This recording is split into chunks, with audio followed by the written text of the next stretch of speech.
Hello, my name is Maxwell Thornton. I'm 21 years old and I study history at UTM. I joined the 2nd York 2 years ago on recommendation from a friend who saw my interest in Canadian history and culture. From there, I've traveled with the 2nd York to Fort George, Fort Erie, Stony Creek, Britannia Schoolhouse, and so many more places to teach Canadian history and culture in 1812. If there's anything I liked about it, is that I got to teach history and culture live to an audience, whether that be through firing my musket or dancing and singing with my fellow soldiers. The best part of that though is that I got to do it alongside my great teachers and my best friends. Hi there, my name is Private Brendan Hollingsworth. I'm 19 years old and I currently work as a security guard at a mental health facility.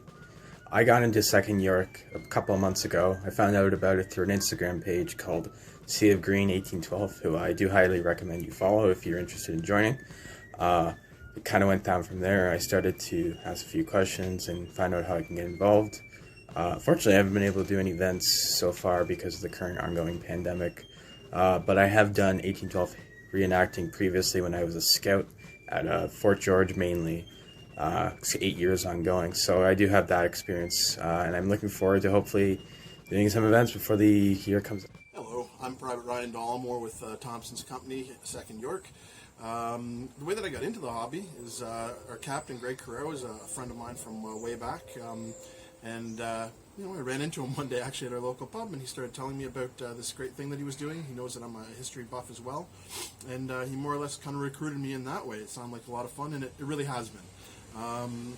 Why do I do it? Why do I keep doing it? There's a whole bunch of really great reasons for doing this hobby.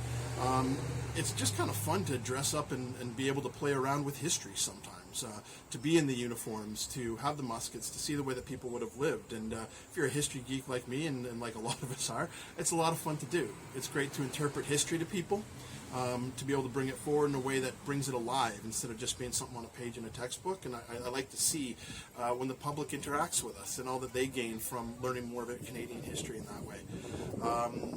There's also really good camaraderie. It's a lot of people who enjoy the same sorts of things, the history of Canada, the history of military history and all those sorts of things, and we have a lot of common interests and a lot of really just fun, good, interesting people involved. So that's also a great thing. So at the end of the day, you get to live history out, you get to interpret it for the community, which is a good thing, and you get to be with a lot of really great like-minded people. And that's why I'm involved in Thompson's company still.